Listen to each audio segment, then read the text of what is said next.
Welcome back to another episode of Right Here in Mass. Today's guest is Jolee Vacchi, a family law/divorce attorney, mediator, and owner of Foundations Family Law and Mediation Center based in Worcester County. Jolee resolves family law conflicts as painlessly and peacefully as possible in Massachusetts and Rhode Island. She's the mother to two young kiddos, and their family maintains a small farm with chicken, ducks, and Nigerian dwarf goats. Jolee, welcome to the show. Thank you so much for having me, Ashley. It's great to be here. Yes, I'm excited for this episode, and I'd love if you could start off by sharing with our listeners more about yourself and what you do. Sure. So I grew up in southeastern Massachusetts. I'm born and raised in Dartmouth, Mass. I went to Stonehill College. I always knew I wanted to be an attorney. So after I graduated from there, I went right to law school. I ended up at Roger Williams University School of Law. It's the only law school in the state of Rhode Island. And so I moved here in Rhode Island for law school and I never left. So we actually still reside in northern Rhode Island, but it's right on the border of Uxbridge, so Worcester County, Massachusetts.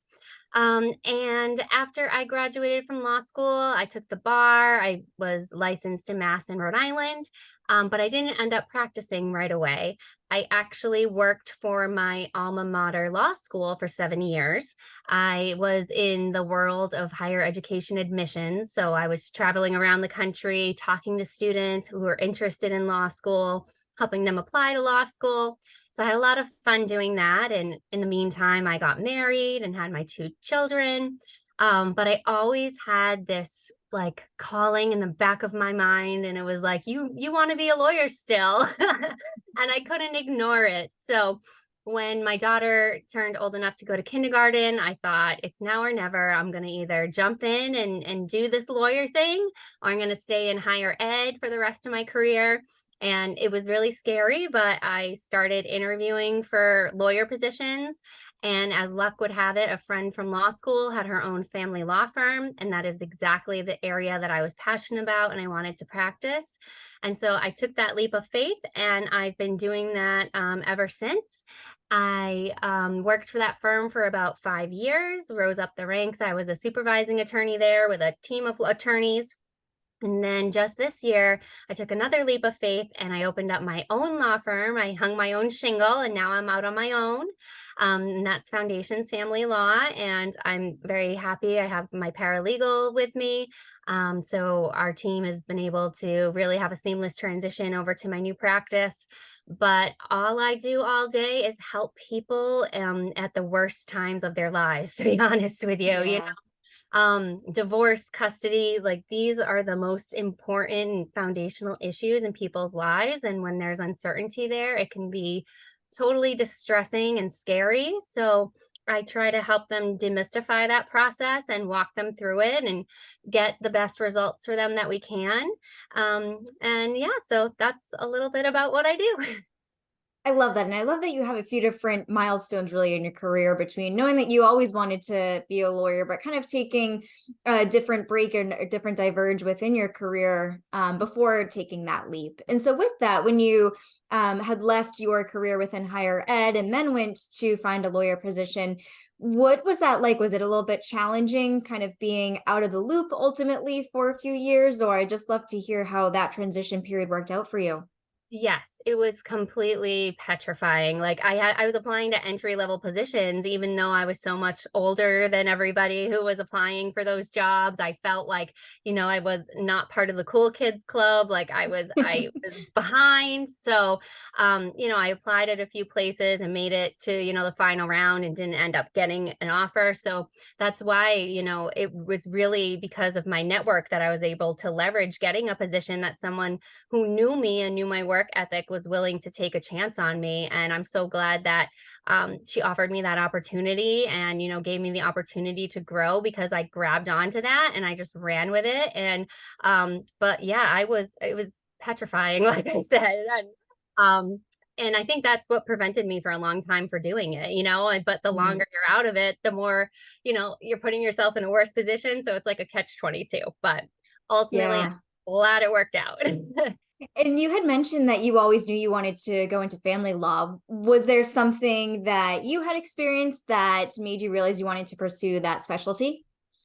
So in high school, I interned with a family law attorney in New Bedford, Mass. And the woman who was my role model there, she's now actually a family law judge, which is really Oh, cool. wow. Yeah, to see her go from a practicing attorney to a judge. But I worked for her and she did divorce and family law. And I was seeing firsthand the kind of impact she was having on her clients' lives. And the work that she did mattered, and that's really what I wanted to do in my career. I wanted to have a helping profession. And so that piqued my interest in family law. And then when I got to law school, I just dove in and took every single elective that I could in that area. Besides family law, I also became a certified mediator. I took domestic violence law. So everything that I could get my hands on in that area, I took advantage of. And it just made me fall in love with it even more. And, this is a very, it's a very, dramatic, emotional area of law. A lot of Mm. attorneys wouldn't touch this area of law with a 10-foot pole. You couldn't pay them enough to do it. Like, I have friends who are attorneys and they think I'm crazy for doing this kind of work, but you either love it or hate it. And I absolutely love it. I'm passionate about it. It's what I want to do. And like I said, it's because it has such real world consequences for my clients. And they're very high stakes, but that makes it so much more important and it motivates me to do my best work. So yeah, I wouldn't practice any other type of law. I love that. It's really what it sounds like is seeing the direct benefits or positive impact that will come out of the work that you do with your clients through any type of family law situation that they might find themselves in. And I can imagine that's very gratifying, despite Oh, being, like you mentioned, challenging, very gratifying. it is gratifying. And no attorney wins every case. So, one of the hardest parts about family law is that there's no guarantees. Like the judges have so much discretion and we never know how it ultimately is going to go.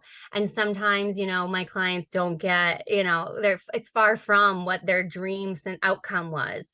But as long as they knew that I had their back 100% throughout the process, I told their story to the judge because that's really what they want at the end of the day is to be heard and understood by the justice system.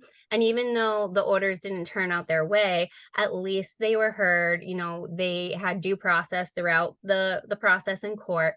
Then that is something to be happy about too, even if it's not something I would consider a win.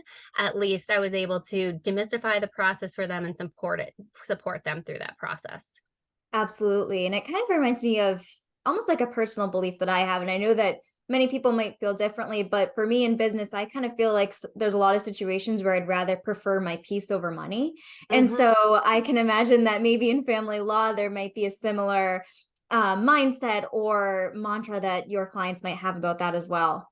Absolutely. So the majority of family law cases do not go to trial. Like it's a very small percentage and it's very rare for these cases to go to trial. So that means the overwhelming majority we are settling.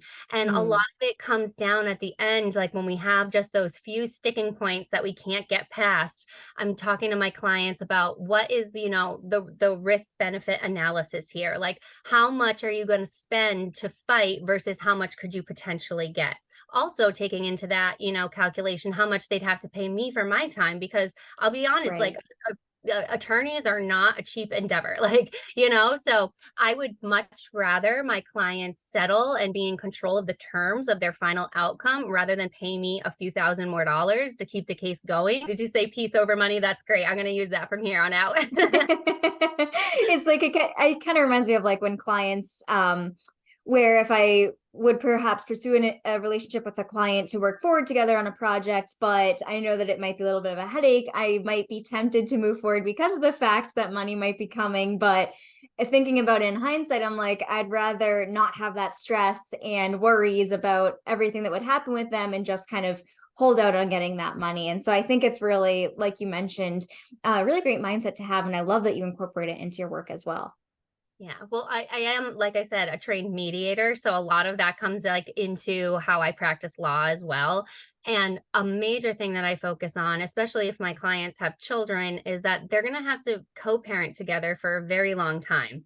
So Mm, It's, we want to try and preserve that as best as possible, because if you're just going into court and burning everything down and then you're expected to co-parent, well, that's going to be a lot harder than if you're, making some concessions and compromises, but able to settle it, as, privately as possible, out of the public forum, to be able to, number one, get the divorce over with, and number two, be able to have some kind of, positive relationship for your kids moving forward. Absolutely. And family law can benefit everyone in a variety of ways, but knowing that our audience is mostly business owners, how can it positively benefit or impact business owners within Massachusetts? Oh, for family law? Well, I mean, it's so funny because when you said that, it just made me think whenever somebody asks, like, what do I do for work?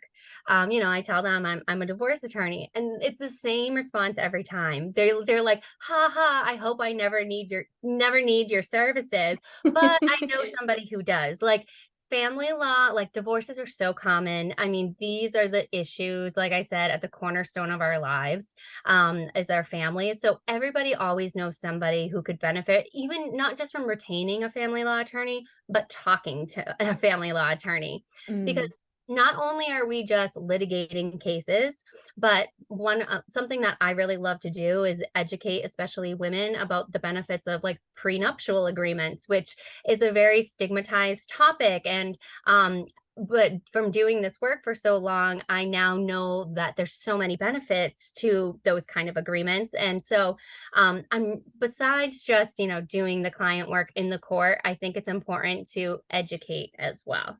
And like I mm. said, we all know somebody who is going through something that could, like I said, use the benefit of talking to a family law attorney for an hour. So, Absolutely, absolutely. And I had seen all your content in various Facebook groups about prenups and their benefits and stuff like that. And so it always was really, I guess, heartwarming, I guess is the best way to put it for me to see that with how much you educate people and how much you share resources and break the stigma that really comes around prenups and people possibly claiming, oh, you must not really love your spouse or partner if you're getting this or thinking about this. And from myself getting one, just think as a business owner, it's really important to have that to protect yourself. And like my attorney said, hopefully we never have to use it, but just even having that in place, I think is huge. And so I love that you really support your clients in that capacity. yeah, thank you. And yeah, I really think about it as like marriage insurance, like we have car insurance. We hope we never get into a car accident, but it's there if we need it. Same thing for prenups. And it's so important, if you are an entrepreneur and have your own business, to have that conversation with your spouse about, like, what's going to happen if, like, this doesn't end well. It's, you create a will, even though you don't want to think about yourself dying, but you do that because we also, know the statistics and the reality of things. But I just think it's so important to try and change the conversation surrounding prenups, because, like you said, it's a stereotype that only people who, don't plan to stay together will get a prenup. But I actually think entering into a prenup is an act of love with your partner, Mhm. because you are talking about the potential end of your relationship while you're still in a really good place. You're in love, you're getting married. And so when you're talking about how things are going to be divided, you're coming at it from a place of fairness and love and what's reasonable and should happen, versus when my clients come to me for a divorce and there's no prenup in place, there's already been some kind of betrayal. There's a lack of trust. Mm. Something has caused the relationship to break down. So you're not coming at it from that kind, loving, emotion, reasonable place. You're coming at it from a place of pain, and resentment, wanting to get back at your other party, because these people, they are in pain, like I said. And so you're much more level-headed, and you'll end up saving so much money. Really, this is what it comes down to, if you divide and decide everything before you even get married. So I love talking about this topic because I think the negative image about it is totally unfair, and we need to do something to change that. I love that. And I can't remember if you had shared this in a Facebook group that I saw, or I saw it somewhere else, but it's a quote and I just thought it was really powerful. And it's the person you marry and the person you divorce are not the same person. And so I think knowing that is huge. Absolutely. I mean, no, none of my clients have come to me saying, like, when I get married, when I got married, I thought I was going to divorce this person. Like, no, you always have hopeful plans for the future. And, I like to think about it like this too, like the vows that people usually take are till death do us part. Well, when those vows were created like centuries ago, people's lifespans were a lot less than they are now. Like people were dying in their 30s and 40s, and now old age is like 90s and maybe 100. So, like, Mhm. times are changing. People are living a lot longer. People go through different seasons and phases of life now. And sometimes people just grow apart. I mean, not every divorce I get is because, somebody cheated on somebody. Like people just grow Right. apart after because they develop different interests, or they just want something else. And that's okay too. But yeah, you don't know when you're like getting married at 20 or 30 years old what the kind of person you're going to be or who your spouse is going to be in 50 or 60 years. Absolutely.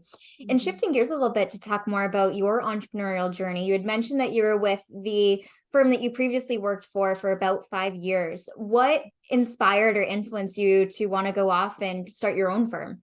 Yeah. So I always wanted to have my firm one day, but I wanted to have enough experience, in the legal field before I did that. And I definitely got that at my last firm.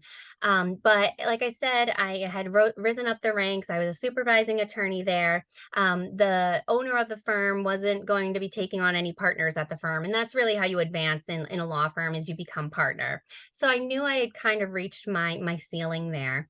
And when it comes down to it, like I have two little kids. I have a 9-year-old daughter and a 7-year-old son.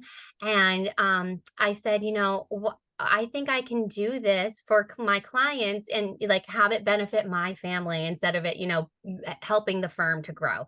Um, Mm, so I mustered up enough most of it was like mindset work. Like I had to yes. build up the courage and the bravery to actually go out on my own because that was the scariest thing at all. I mean, because you go from having a steady paycheck to opening, going out on your own and saying, am I even going to be able to afford my mortgage? Because I have no idea like where the next like money is coming from. So, but it was building that confidence.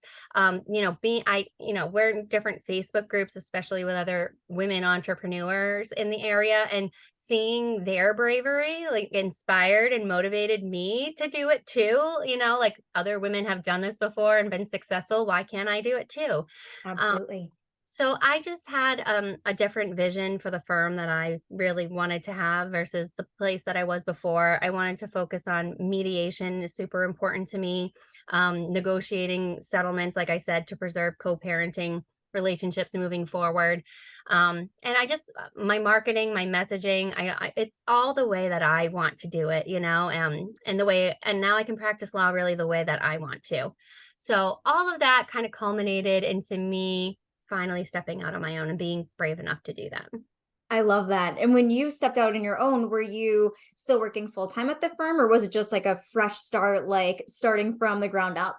I was still working full time at the firm. I had started to put some things in place. Like I thought I was gonna have a lot longer of a time to open my own firm. I envisioned like doing it months in advance. So I started like doing a few things here and there. But then when I made the decision, I like opened my bank accounts. I got my malpractice insurance. I did everything like I needed to do to open the firm like within a week.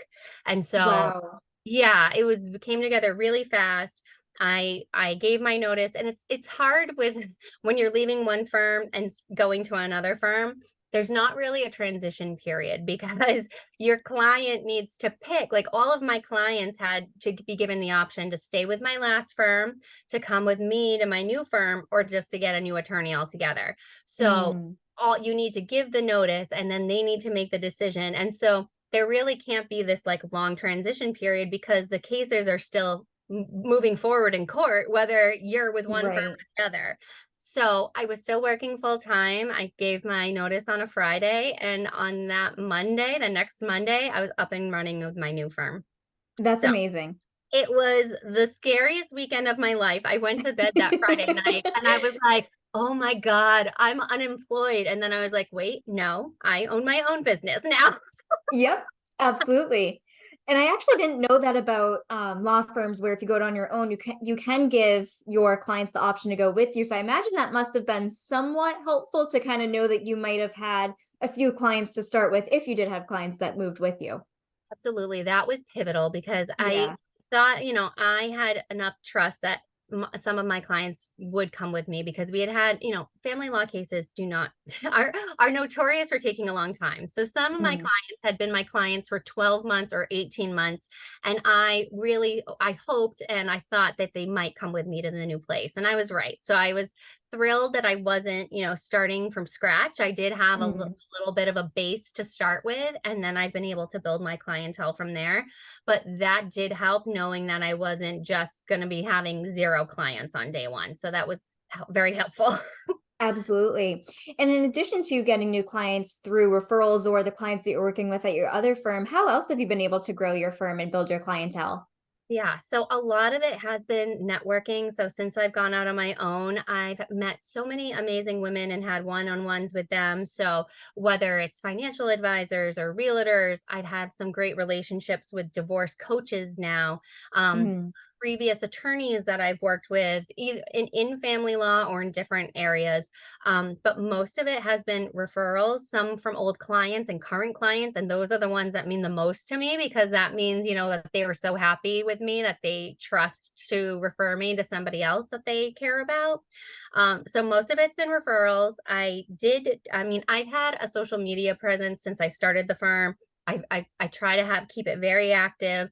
I just finally delegated that to a marketing firm. So I'm like Amazing. relinquishing some control. So I'm getting a little nervous about this, but I know it's the right move. So I can really focus that time on my client and in their cases.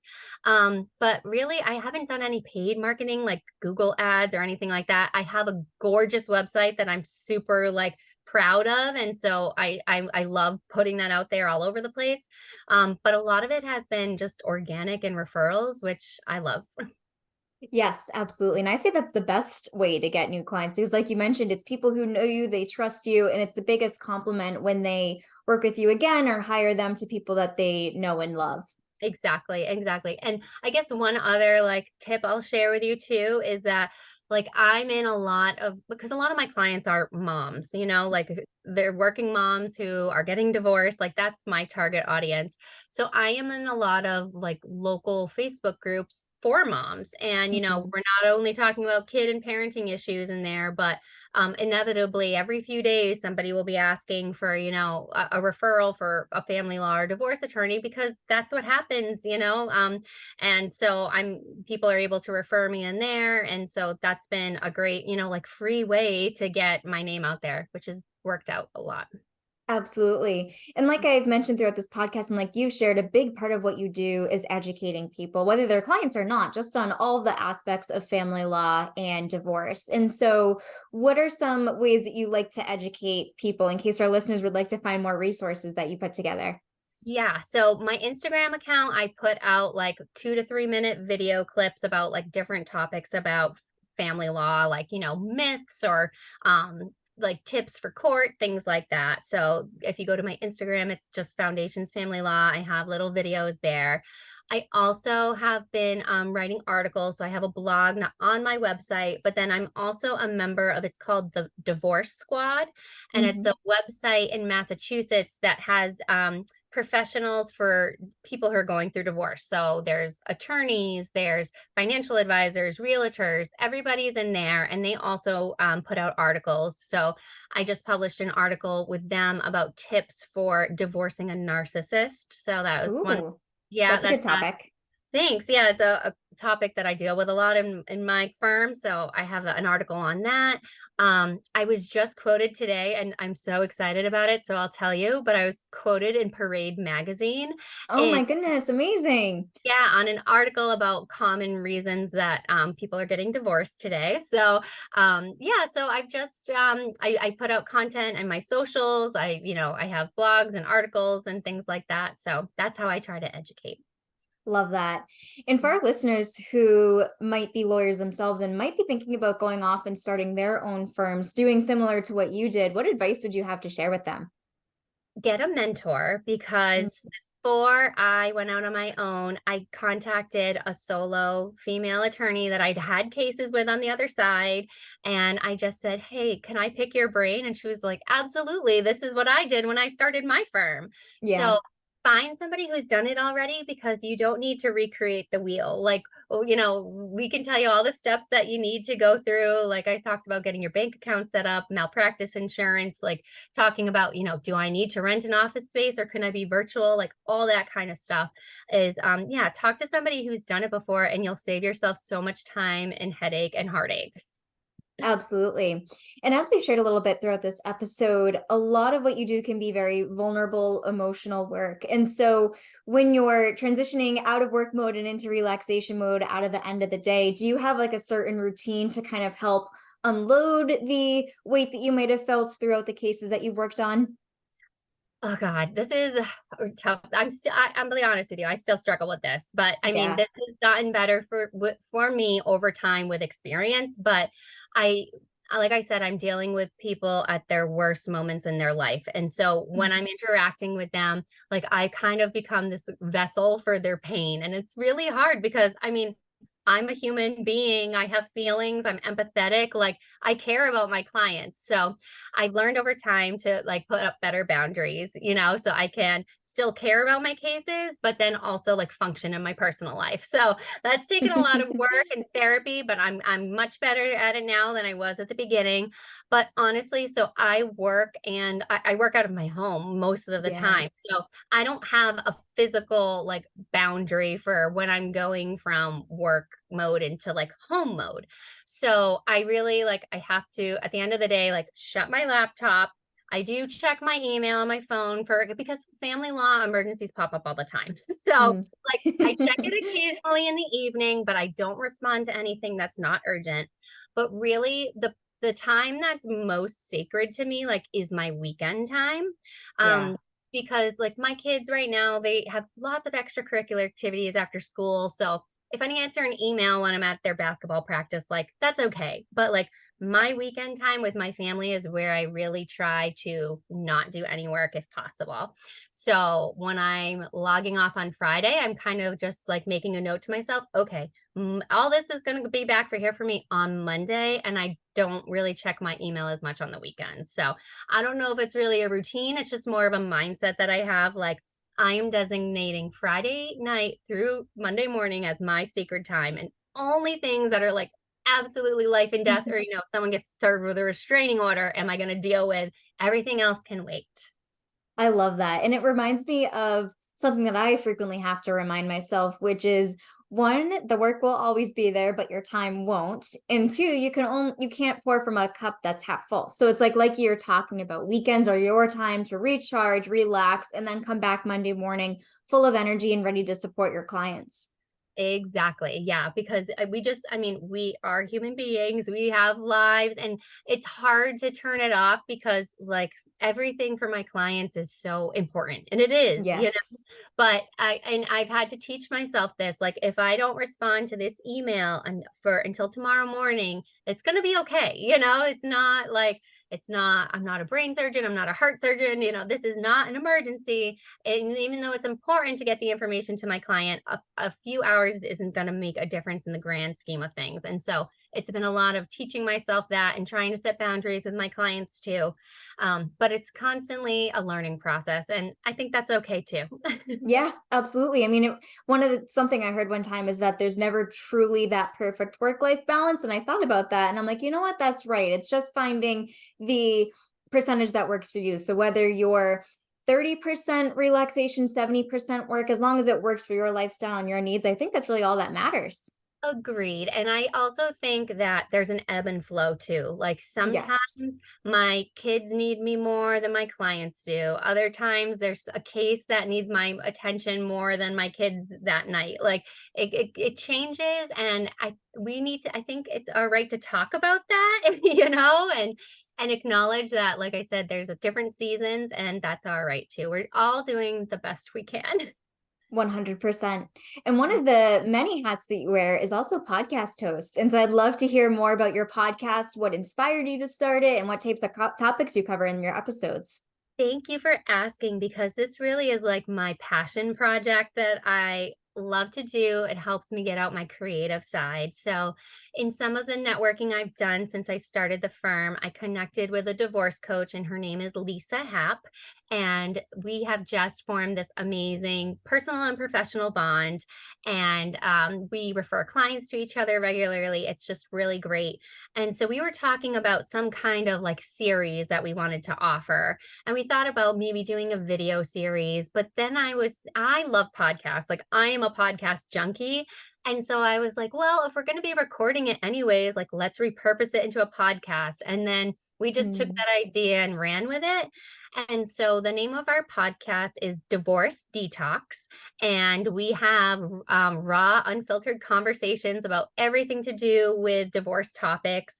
Like I said, Lisa's a divorce coach, so she's really coming at it from like an emotional perspective, a healing Mm. perspective. I'm coming at it from the legal perspective. So I think we balance each other out really well to cover, both sides of what you're going through when you're in a divorce.